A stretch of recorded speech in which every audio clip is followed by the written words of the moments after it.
Hi, everyone. Okay, on this episode, it is all about beautiful nature and the power of healing. And our amazing author, Shelby Kottemann, with two N's, she takes us through the eyes of a child as she weaves this story, which she's so very gifted at, and brings us forward in her book, Evolution of the Soul. Shelby, welcome to the show. And it's really great to meet you. I'm honored to meet you too. Thank you for having me.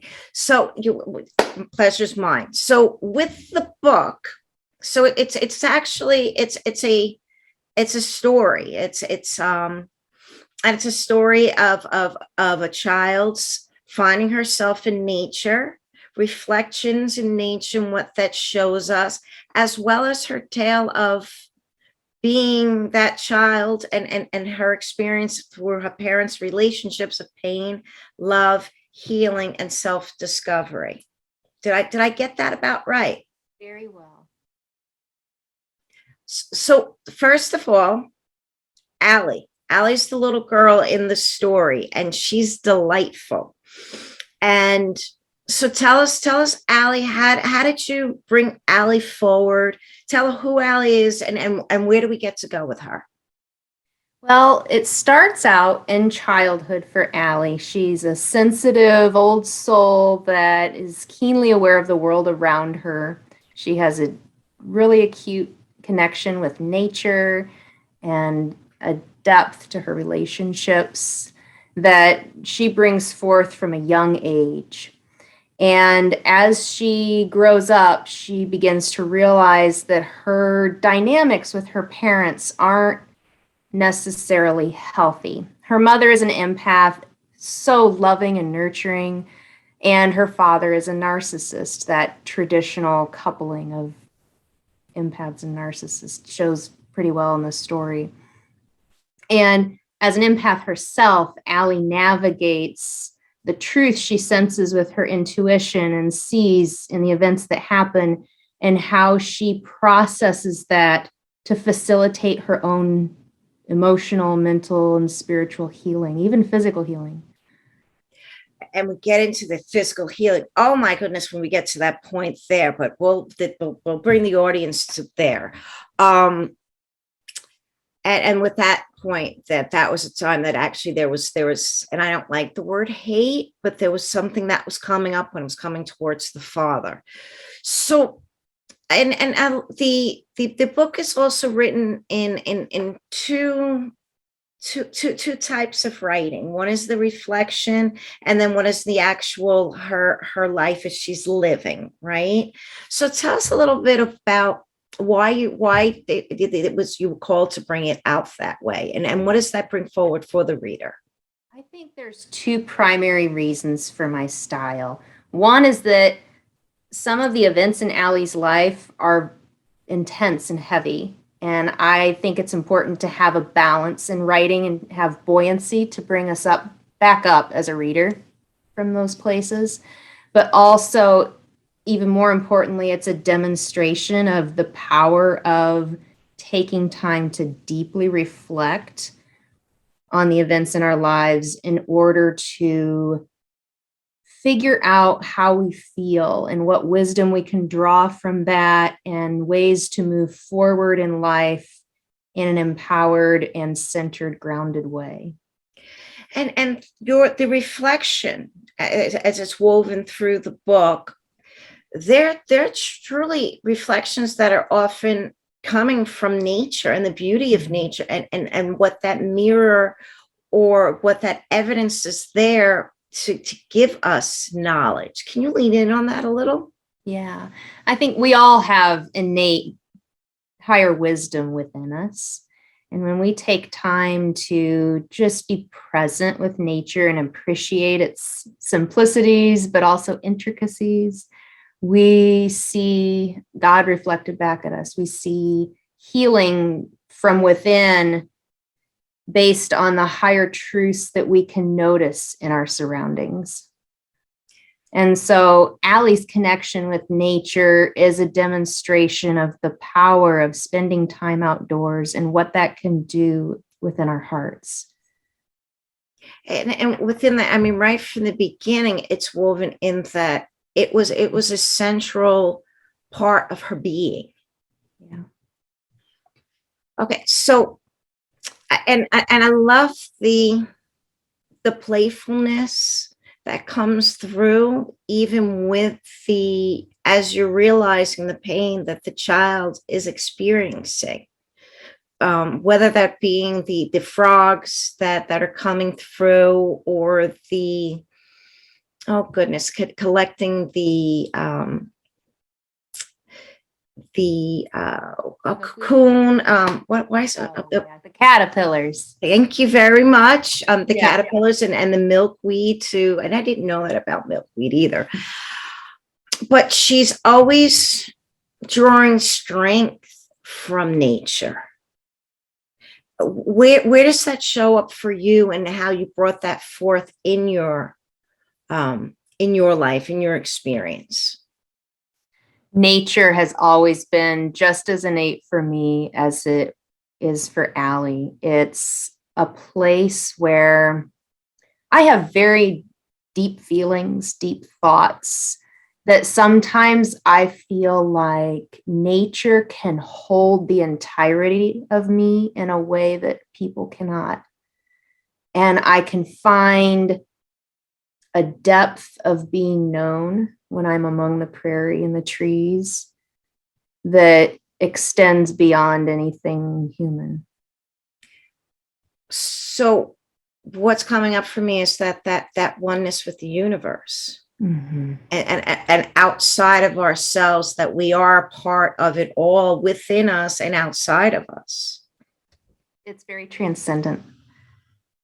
Okay. Now I need to also tell the audience that you are such an amazing storyteller, that, and it's a throwback to a time where you're taking through the journey and you start turning the pages, and initially it starts a little slow as it's opening up with words that are coming together in the feel and who she is.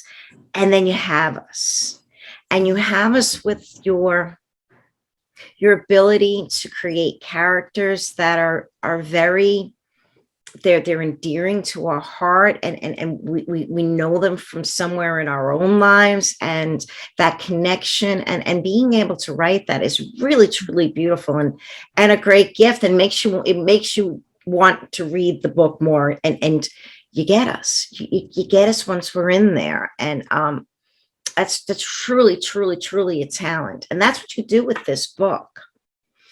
So there's two very central relationships that Allie has, and they're almost polar opposites of the amazing love and connection that she has with her mom, and the really difficult and damaging relationship that she has with her father. Can you go into that a little bit, and yet you still have this child full of love and joy and life as she moves forward to adulthood? Yeah, which I think that is a testament to when a child has one person, that one person that gives them unconditional love and is there to support them, they can overcome anything. And her relationship with her dad was damaging. It was something that carried through to aspects of her life she didn't necessarily predict that it would. And it wasn't until she fully acknowledged and surrendered the fact that she was deeply hurt and had even programmed herself to protect herself from some of the treatment she'd had, that she was able to release the past and move forward into who she really is, and forgive not just her dad, but herself. There is such a graphic scene in the book where where their dad and the mom is they're almost holding her dad as the dad says that there's moles on Allie's body that need to be removed. And he was the one to remove them, physically using a scalpel and dicing the child apart. And that's bad. That's bad enough. And you're feeling the blood is flowing and it's dripping and the mother's protecting her. And this is going on. And then it's even worse that the injury to the child's chest actually becomes infected and goes an onward like pain and disfigurement and just pure just destruction of this physical destruction. With that all coming up. And then the father says to Allie, after cutting her and what that region, what would possibly happen, what did happen to the region. Can you tell us what he says to her? He said that he knew it would most likely end up that way. It would end up scarred that way. Repeat that again, because we lost a little bit of you, and it's almost as if he's powerfully willing this to be stifled. What did he say to her? He said that he knew that would likely happen. And that scene in the book, it really depicts a lot of the depth of Allie's dynamics with her parents. She on that table, she is recognizing that her father is doing something that is not logical and not out of love. And she realizes that she does not want this to happen. And yet, using fear, her father has convinced her mother that it's okay and it's something that he should do for her well-being. And she sacrifices the truth that she sees and feels in her intuition and her own feelings because she wants to nurture her mother in the same way her mother nurtures her. She doesn't want her to be afraid. But then after that scar starts forming and it's painful, well over a decade, she realizes all those conflicted feelings she's turned inward on herself. She hates that mark on her chest. She hates that people look at that instead of her and don't really see her, or at least that's how she feels, like she needs to hide it. And one day she looks in the mirror and she says, I don't want to feel that way about myself every day. I don't want to direct this kind of energy at a part of me. And so from that day forward, she channels love to that scar. And over the coming months, it miraculously heals. And this is a kind of scar that dermatologists say that never happens to. It's a testament to the power of love. And that's where I want to take this. So as much as it's vivid, it's you feel what she's feeling when it's going on in the book. This book is a book about healing, of becoming stronger and more beautiful, and yet in the power of love. Mm-hmm. So circling back to nature, the beautiful beauty of nature, and healing through that, and then healing through self-love and going inward. Where does this get to serve for others as an example of where they get to go to find their strength to heal? Well, for one thing, I think sharing this kind of story helps people who live a different life behind closed doors than the outside world sees. And it gives them the opportunity to have encouragement and a way forward through an example. Because I think even the most seemingly perfect of lives have opportunities to heal that doesn't always get seen. But I also want to exemplify the power we have all within our hearts to connect with other people who can fill the voids that we have, can connect with nature to get into that flow of oneness and recognize what self-love is. And I know that if you read your author's bio, you actually are a Reiki master. Mm-hmm. And within that, though, there is true channeling of energy and healing that comes from nature. Mm-hmm. And you feel that.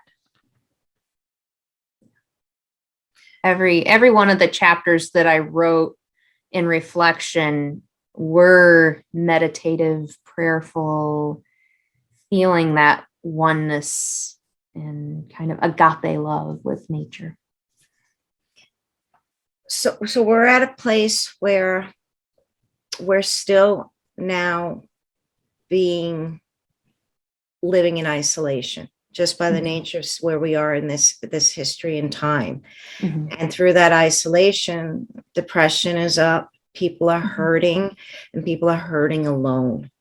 Yeah. So your book, what you've been able to channel through others and healing and becoming oneness with nature, where would you have, besides reading your book, because it's a testament of strength and beauty and love, and it's a great book, where else, what would you tell them as they're hurting alone?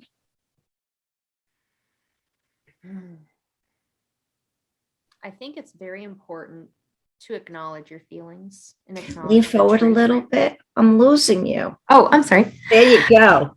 I think it's very important to acknowledge your feelings and acknowledge the truth of your situation. It's really easy to get caught up in the peace, love, and light, and it'll all be okay. But sometimes in order to heal, we first have to acknowledge what we're dealing with and then move forward with, how can I heal this? How can I release myself from this? How can I make myself feel confident or at peace, depending on the situation? But I think it starts with acknowledging your truth. So to feel it, to lean into it. Mm-hmm. Okay, and then the peace with nature, because nature was such a backdrop in everything. Almost it was the foundation.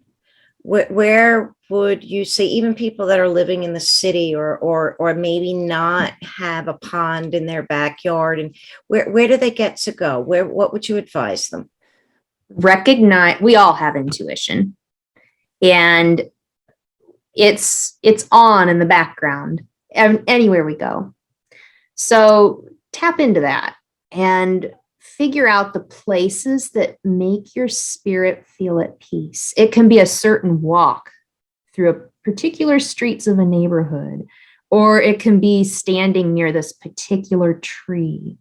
But when you connect within yourself and that intuition, you can find peace just about anywhere. Because I think, at least for me personally, what I have found is my favorite place is a country road a mile away and a certain street in the evening. And what I've realized through the years is what I'm sensing is the love that lives in these places and how that emanates, because everything is energy. And we'll pick up on that, and it can hold us in a way that allows us to just relax. We can be under so much pressure from different angles of life, but when we find those spaces that make our senses feel at peace or even alive, it heals us. It's healing on a daily basis in simple ways. What's coming up for me is that nature is actually holding space for us. Mm-hmm. And then within that space, we get to heal. Exactly. Okay. First of all, thank you for the book. Love it. Definitely going to read it. Evolution of the Soul by Shelby Kottemann. What are you working on? What's coming up? I know what's coming up. Tell us what's coming up, and how can people get in touch with you? And yes. Well, my second book is called Seasons of the Soul.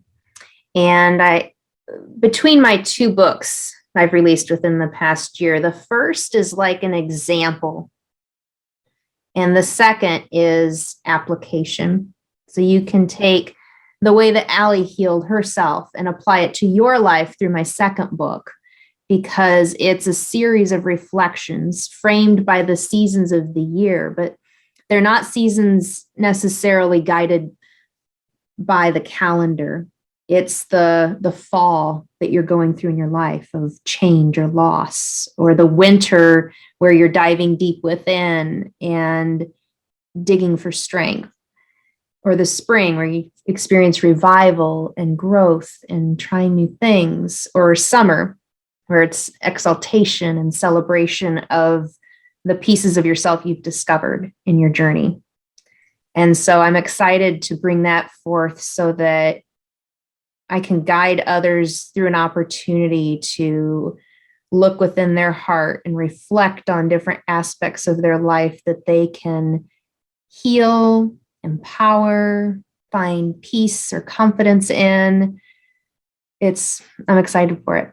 My website is shelbykottemann.com. It's ShelbyKottemann.com. And that's where you'll find I offer Reiki healings. And I'm working on some coaching and retreats this coming spring, as well as a YouTube channel. And when are we anticipating the release of the second book?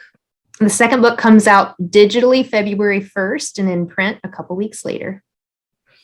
Okay, so what we're hearing is that I will be seeing you in within the next couple of months, come back for the Seasons of the Soul, the follow-up, the application to evolution of the soul. Mm-hmm. Looking forward to it. Okay, the links will be here. And okay, so that also means that save that calendar date, go to Shelby's website so you can get early release of when that's coming out and the link. So this way you can get, because there will be a special release party, price, and launch, and you get to have it for only those 48 hours. So looking forward to it. And I can't wait to have you back, my friend. I can't wait to be back. Thank you, Maureen. Okay, so you need to say that louder because you leaned back and I need to hear you fully present and just the less that we get to hear from you. So I said, thank you, Maureen. I can't wait to be back. It's truly, it's an honor. And I'm glad we're on our path of connecting. All right, everyone. Evolution of the Soul, Shelby Kottemann with 2 N's, and get the link. And the book comes out February 1st, Seasons of the Soul. Bye, everyone.